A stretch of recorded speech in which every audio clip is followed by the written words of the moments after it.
Hello दोस्तों, आप सभी का स्वागत है आपके अपने चैनल जॉब जॉय में। तो दोस्तों, जैसा कि आप सभी को पता है, आरपीएफ एसआई भर्ती 2024 का जो सीबीटी बेस एग्ज़ाम था वो यहाँ पे 2 दिसंबर, 3 दिसंबर, 9 दिसंबर, 12 दिसंबर और 13 दिसंबर की डेट में यहाँ पे टोटल 15 शिफ्ट में आपका एग्ज़ाम कंडक्ट करवा लिया गया। अब दोस्तों, एग्ज़ाम कंडक्ट होने के बाद में रेलवे ने छात्रों को ज़्यादा इंतज़ार यहाँ पे नहीं करवाया और दोस्तों 17 दिसंबर की डेट में शाम 6 बजे 17 दिसंबर की डेट में शाम 6 बजे से आपका जो आंसर की का लिंक था वो भी यहाँ पे एक्टिवेट कर दिया गया था।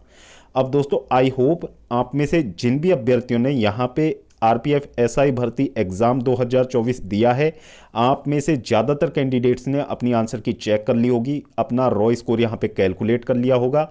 अब दोस्तों, जिन भी कैंडिडेट ने अभी तक अपनी आंसर की नहीं चेक की है, तो दोस्तों जल्द से जल्द अपनी आंसर की आप चेक कर सकते हैं, क्योंकि दोस्तों जो लिंक एक्टिव रहने वाला है वो 22 दिसंबर तक यहाँ पे एक्टिव रहने वाला है। 22 दिसंबर शाम 6 बजे तक आपका लिंक यहाँ पे एक्टिव रहने वाला है। उसके बाद यहाँ पे लिंक डीएक्टिवेट हो जाएगा और उसके बाद आप आंसर की चेक नहीं कर पाओगे। इसलिए जो भी कैंडिडेट अभी तक अपनी आंसर की चेक नहीं कर पाए हैं, अपनी आंसर की एक बार जरूर चेक कर ले, जिससे कि आपको अपना रॉ स्कोर पता लगे और आपको आगे की तैयारी, आगे आपको क्या करना है, पीटी की तैयारी करनी है या नहीं करनी, उस चीज़ का आपको अंदाज़ा यहाँ पे मिल सके।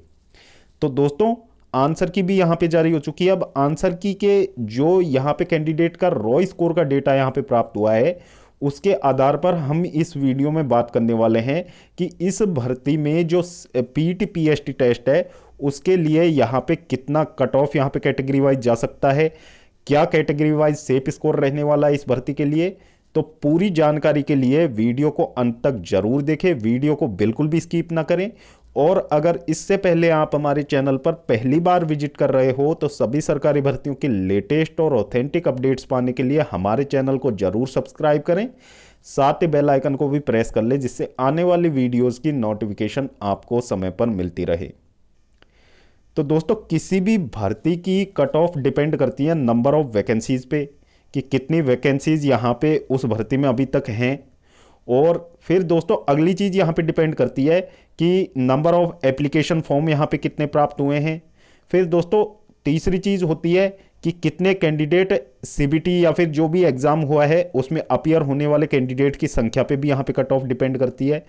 और चौथी चीज़ डिपेंड करती है पेपर के लेवल के ऊपर, पेपर का लेवल किस तरीके का था और किस तरीके के कैंडिडेट्स के अटेम्प्ट रहे थे, और दोस्तों आंसर की आने के बाद में कैंडिडेट्स का स्कोर यहाँ पे क्या बन रहा है। तो जो कट ऑफ है इन तमाम फैक्टर्स पे यहाँ पे डिपेंड करती है। तो दोस्तों, सबसे पहले तो हम बात कर लेते हैं वैकेंसीज की। तो दोस्तों, इस बार आरपीएफ एसआई भर्ती 2024 में मेल और फीमेल कैंडिडेट को मिला के यदि टोटल वैकेंसीज देखी जाएं तो ज़्यादा वैकेंसीज देखने को नहीं मिली हैं, 452 वैकेंसीज आपकी देखने को मिली हैं। और दोस्तों, रही बात वैकेंसी इंक्रीज होने की, तो बिल्कुल भी बहुत ही कम चांसेस लग रहे हैं कि आपकी वैकेंसीज इंक्रीज हों। अदरवाइज आपकी वैकेंसीज इंक्रीज होने के कोई भी चांसेस अभी तक नहीं निकल के आ रहे हैं। अब दोस्तों, बात कर लेते हैं कि जो 452 वैकेंसीज थी उन पे total number of application forms यहाँ पे कितने आए। तो दोस्तों, इतनी कम वैकेंसीज पे 15 लाख से ज़्यादा आवेदन फॉर्म इस बार प्राप्त हुए रेलवे को। और दोस्तों, जो कि अपने आप में बहुत ज़्यादा है, इससे आप अंदाज़ा लगा सकते हो कि कंपटीशन किस कदर यहाँ पे बढ़ चुका है।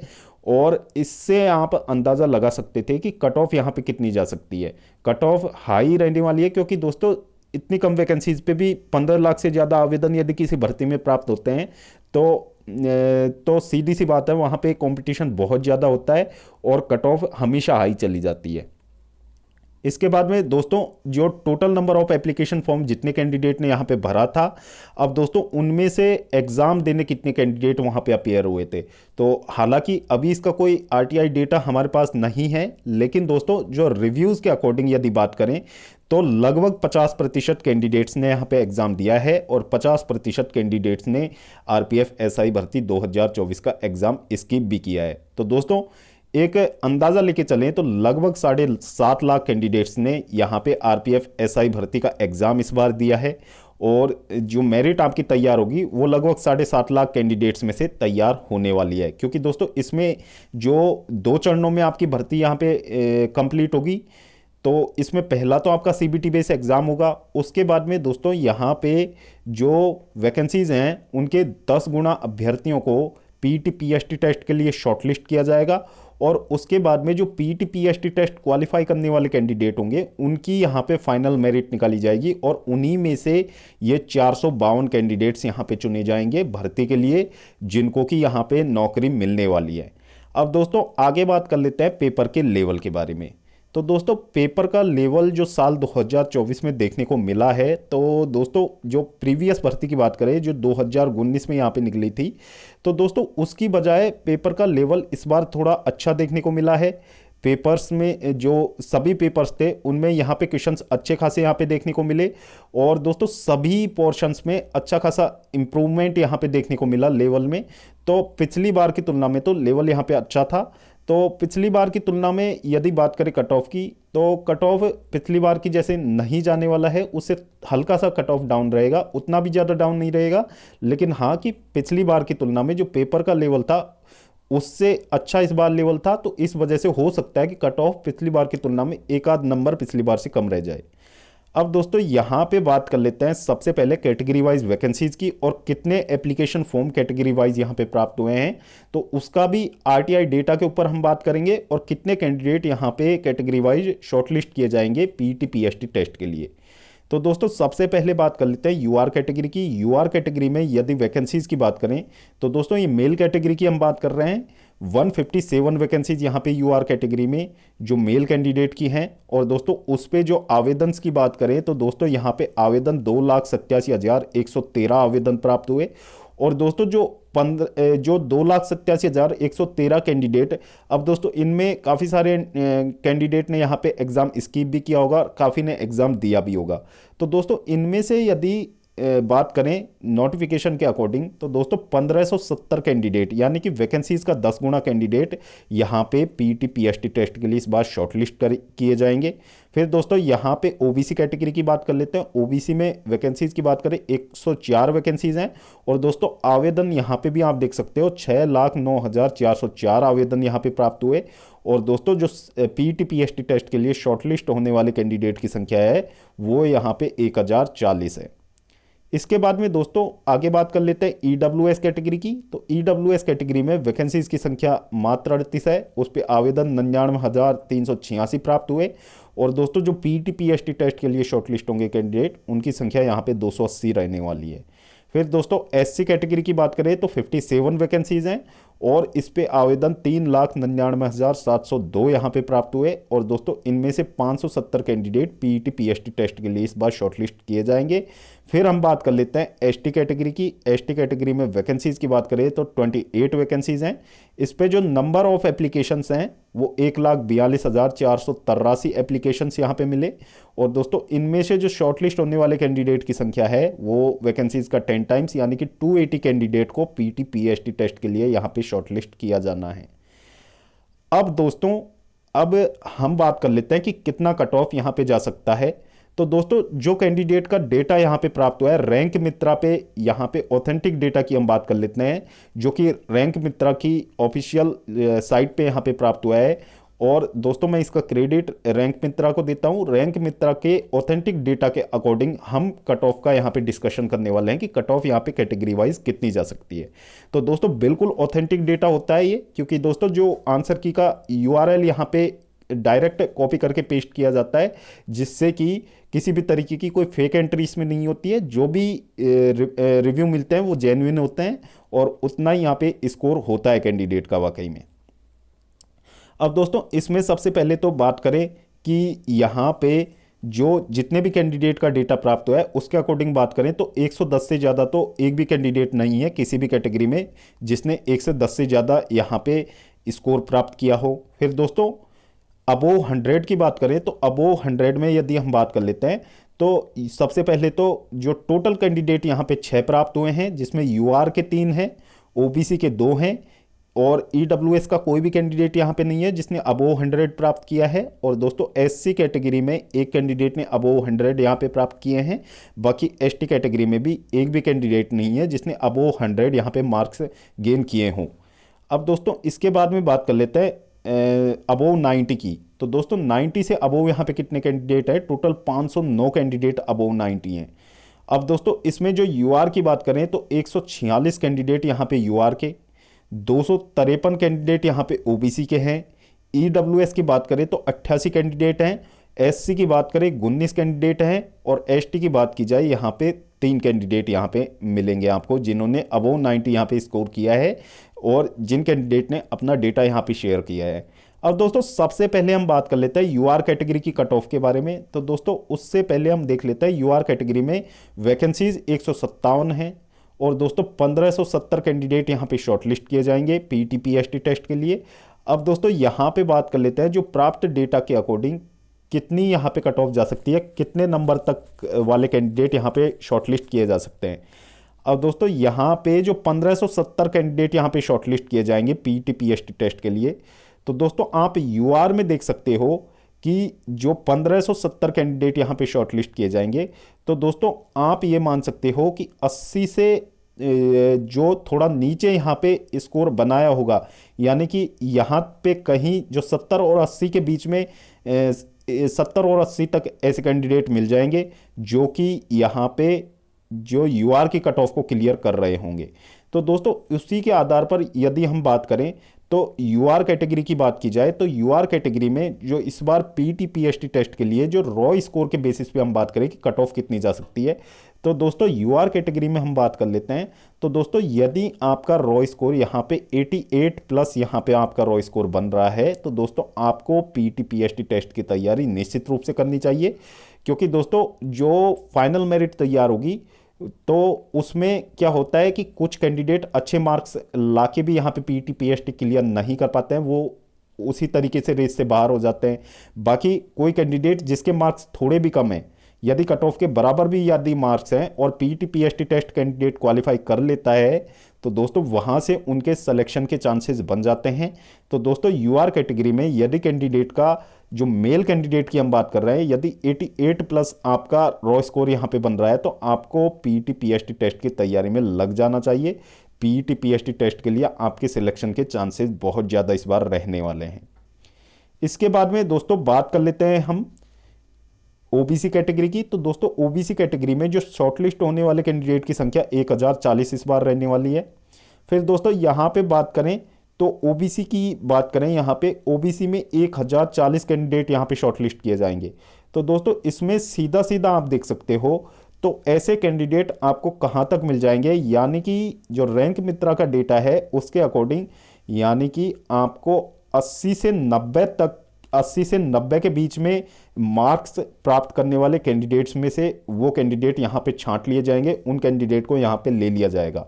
तो दोस्तों ओबीसी कैटेगरी की यदि हम बात करें कट ऑफ के बारे में, तो ओबीसी कैटेगरी में यदि आपका स्कोर 84 प्लस यहाँ पे बन रहा है, रॉ स्कोर के बारे में हम बात कर रहे हैं, रॉ स्कोर के बेसिस पे ओबीसी में यदि 84 प्लस आपका रॉ स्कोर बन रहा है, तो दोस्तों आपको पीटी पीएसटी टेस्ट के लिए शॉर्टलिस्ट होने के बहुत ज़्यादा चांसेस रहेंगे और आपको पीटी पीएसटी टेस्ट की तैयारी निश्चित रूप से यहाँ पे करनी चाहिए। अब इसके बाद में दोस्तों बात कर लेते हैं ईडब्ल्यूएस कैटेगरी की। तो दोस्तों ईडब्ल्यूएस कैटेगरी में जो शॉर्टलिस्ट किए जाएंगे कैंडिडेट, उनकी संख्या यहाँ पे 380 होगी। अब दोस्तों यहाँ पे बात कर लेते हैं जो प्राप्त डेटा के अकॉर्डिंग कितने मार्क्स तक के कैंडिडेट यहाँ पे पीटी पीएसटी टेस्ट की तैयारी में लग जाए। तो दोस्तों ईडब्ल्यूएस की बात करें तो 380 कैंडिडेट शॉर्टलिस्ट किए जाएंगे। तो दोस्तों यहाँ पे भी आपका कट ऑफ 80 से ज़्यादा ही देखने को मिलेगा। तो दोस्तों ईडब्ल्यूएस कैटेगरी में भी यदि आपका स्कोर 84 प्लस यहाँ पे बन रहा है, तो दोस्तों आपको पीटी पीएसटी टेस्ट की तैयारी निश्चित रूप से करनी चाहिए। और ये सभी जो हमने रॉ स्कोर के बेसिस पे आपको कट ऑफ बताया है, तो दोस्तों ये रॉ स्कोर के बेसिस पे है। नॉर्मलाइजेशन के बाद में आपका कट ऑफ यहाँ पे थोड़ा सा इंक्रीज होने वाला है। तो दोस्तों जो हार्ड शिफ्ट है उनके मार्क्स यहाँ पे इंक्रीज होंगे। तो दोस्तों यदि किसी कैंडिडेट का मान लीजिए किसी कैंडिडेट का यहाँ पे स्कोर हमारे द्वारा बताए हुए रॉ स्कोर के डाटा से यदि +- 3 का भी आप वेरिएशन ले सकते हो, इतना कम भी बन रहा है, तो दोस्तों आपको निराश होने की आवश्यकता नहीं है। हो सकता है नॉर्मलाइजेशन में आपके मार्क्स इंक्रीज हो जाए, तो आपको यदि इतना वेरिएशन आप लेके चलिए सभी कैटेगरीज में, तो दोस्तों आपको पीटी पीएसटी टेस्ट की तैयारी निश्चित रूप से करनी चाहिए। इसके बाद में दोस्तों बात कर लेते हैं अगली कैटेगरी एससी कैटेगरी के बारे में। तो दोस्तों एससी कैटेगरी में 570 कैंडिडेट यहाँ पे पीटी पीएचडी के लिए शॉर्टलिस्ट किए जाएंगे। तो दोस्तों प्राप्त डेटा के अकॉर्डिंग किस रेंज में इतने कैंडिडेट यहाँ पे मिलने वाले हैं, तो दोस्तों यहाँ पे 70 से 80 तक आप मान सकते हो। 70 से 80 के बीच में जिन भी कैंडिडेट का स्कोर यहाँ पे बन रहा है, तो दोस्तों ऐसी कैटेगरी में यदि आपका स्कोर 75 प्लस आपका बन रहा है रॉ स्कोर, तो दोस्तों आपको पीटी पीएचडी टेस्ट की तैयारी निश्चित रूप से करनी चाहिए। +-3 का आप वेरिएशन यहाँ पे भी ले सकते हैं। इसके बाद में दोस्तों बात कर लेते हैं यहाँ पे अगली कैटेगरी एसटी कैटेगरी के बारे में। तो दोस्तों एसटी कैटेगरी में 280 कैंडिडेट यहाँ पे शॉर्टलिस्ट किए जाएंगे पीटी पीएचडी टेस्ट के लिए। तो दोस्तों एसटी कैटेगरी में यदि आपका रॉ स्कोर कितना बनना चाहिए, तो दोस्तों यहाँ पे प्राप्त डेटा के अकॉर्डिंग यानी कि 280 कैंडिडेट यहाँ पे शॉर्टलिस्ट किए जाएंगे। तो दोस्तों आप यहाँ पे लगा सकते हैं कि यहाँ पे आपका भी जो कट ऑफ का रेंज रहने वाला है वो 70 से 80 के बीच में यहाँ पे रहने वाला है। तो दोस्तों एसटी कैटेगरी में यदि आपका रॉ स्कोर 72 प्लस यहाँ पे बन रहा है, तो आपको पीटी पीएचडी टेस्ट की तैयारी निश्चित रूप से करनी चाहिए। आपका पीटी पीएचडी टेस्ट के लिए शॉर्टलिस्ट होने के बहुत ज़्यादा चांसेस रहेंगे। +-2 या 3 का आप वेरिएशन यहाँ पे ले सकते हो। और यदि इतना रॉ स्कोर आपका बन रहा है ये वेरिएशन लेने के बाद में, तो आपको पीटी पीएचडी टेस्ट की तैयारी निश्चित रूप से करनी चाहिए। तो दोस्तों ये थी जो मेल कैटेगरी के लिए यहाँ पे कट ऑफ थी। यदि इतना स्कोर आपका बन रहा है तो आपको पीटी पीएचडी टेस्ट की तैयारी निश्चित रूप से करनी चाहिए। अब दोस्तों फीमेल कैंडिडेट्स की बात की जाए तो फीमेल कैंडिडेट्स का डेटा इतना ज़्यादा प्राप्त नहीं हो पाया कि उनके लिए एक अलग से जो डिटेल्ड कट ऑफ का एनालिसिस किया जा सके। लेकिन फीमेल कैंडिडेट में जो मेल कैंडिडेट के लिए कट ऑफ बताई है उसमें से आप -5 यहाँ पे करके चलिए। -5 नंबर आप कर सकते हो। यदि इससे ज़्यादा भी आप -7 भी यहाँ पे कर सकते हो। तो दोस्तों यदि उस रेंज में आपका स्कोर बन जाता है तो फीमेल कैंडिडेट को भी यहाँ पे पीटी पीएचडी टेस्ट की तैयारी निश्चित रूप से करनी चाहिए। अब दोस्तों बात कर लेते हैं शिफ्ट वाइज डिफिकल्टी लेवल के बारे में, शिफ्ट वाइज एवरेज स्कोर के बारे में कि क्या यहाँ पे शिफ्ट वाइज एवरेज स्कोर रहा है, कौन सी शिफ्ट डिफिकल्ट देखने को मिली है, कौन सी शिफ्ट सबसे इजी देखने को मिली है। क्योंकि कट ऑफ जो नॉर्मलाइजेशन होगा तो वो उसी पे डिपेंड करेगा डिफिकल्टी लेवल पे। तो दोस्तों हम बात कर लेते हैं यहाँ पे डिफिकल्टी लेवल की शिफ्ट वाइज एवरेज स्कोर के बेसिस पे। तो दोस्तों ये भी डेटा हमें रैंक मित्रा से प्राप्त हुआ है और इसका भी क्रेडिट हम रैंक मित्रा को ही देते हैं। तो दोस्तों जो सबसे हार्डेस्ट शिफ्ट इस बार की रही है वो आपकी 2 दिसंबर की तीसरी शिफ्ट यहाँ पे देखने को मिली है, जिसका एवरेज रॉ स्कोर यहाँ पे 56.675 निकल के सामने आया है। फिर दोस्तों इसके बाद आप देख सकते हो इन सभी शिफ्ट को यहाँ पे जो डिफ़िकल्टी लेवल में बढ़ते हुए जो घटते हुए क्रम में यहाँ पे सेट किया हुआ है। तो दोस्तों आप देख सकते हो टोटल 15 शिफ्ट में आपका एग्ज़ाम यहाँ पे कंडक्ट करवाया गया है। तो आप देख सकते हो कि आप किस शिफ्ट में आपका एग्ज़ाम था और उसका डिफ़िकल्टी लेवल किस तरीके का रहा था, और आप अंदाज़ा लगा सकते हो कि आपकी शिफ्ट में कितना यहाँ पे नॉर्मलाइजेशन का आपको फ़ायदा मिल सकता है। तो वो आप इसमें आप डिटेल में देख सकते हो। तो दोस्तों जो सबसे इजी शिफ्ट की यहाँ पे बात की जाए तो वो आपकी 12 दिसंबर की पहली शिफ्ट यहाँ पे सबसे इजी शिफ्ट के रूप में देखने को मिली थी, जिसमें कि रॉ स्कोर का डेटा यहाँ पे 64.687 देखने को मिला था। तो दोस्तों सबसे इजी शिफ्ट आपकी 12 दिसंबर की पहली शिफ्ट थी और सबसे हार्ड शिफ्ट यदि देखी जाए तो 2 दिसंबर की तीसरी शिफ्ट सबसे हार्ड शिफ्ट यहाँ पे देखने को मिली थी। तो उस आधार पे आप अंदाज़ा लगा सकते हैं कि आपने जिस शिफ्ट में एग्ज़ाम दिया था वो इजी थी या फिर हार्ड थी। तो दोस्तों नॉर्मलाइजेशन का फ़ायदा भी आपको उसी तरीके से यहाँ पे मिलने वाला है। तो दोस्तों ये था आरपीएफ एसआई भर्ती 2024 का एक्सपेक्टेड कट ऑफ का एक रफ आइडिया। और दोस्तों इसके जो रिज़ल्ट की बात करें तो दोस्तों इसका रिज़ल्ट आपको जनवरी एंड या फिर फरवरी के स्टार्टिंग में आपको देखने को मिल सकता है, क्योंकि आंसर की आने के बाद में लगभग 50 से 60 दिन का समय यहाँ पे लगता ही है किसी भी भर्ती में। आप देख लीजिए पीटी पीएचडी टेस्ट के लिए जो लिस्ट जारी होगी वो आपकी या तो जनवरी लास्ट या फिर फरवरी स्टार्टिंग में आपको देखने को मिल जाएगी। और दोस्तों जो लिस्ट आने के बाद में आपको ज़्यादा समय इसके लिए नहीं दिया जाएगा। 10 से 15 दिन के बाद में आपके पीटी पीएचडी टेस्ट यहाँ पे कंडक्ट होना स्टार्ट हो जाएंगे। तो जिन भी कैंडिडेट का इतना रॉ स्कोर यहाँ पे बन रहा है हमारे द्वारा बताया और इतना रॉ स्कोर आपका बन रहा है, तो आपको पीईटी पीएसटी टेस्ट की तैयारी अभी से यहाँ पे करनी चाहिए, क्योंकि इसका जो पीईटी पीएसटी होता है वो यहाँ पे काफ़ी ज़्यादा हार्ड होता है और बहुत से कैंडिडेट उसमें से बाहर भी हो जाते हैं।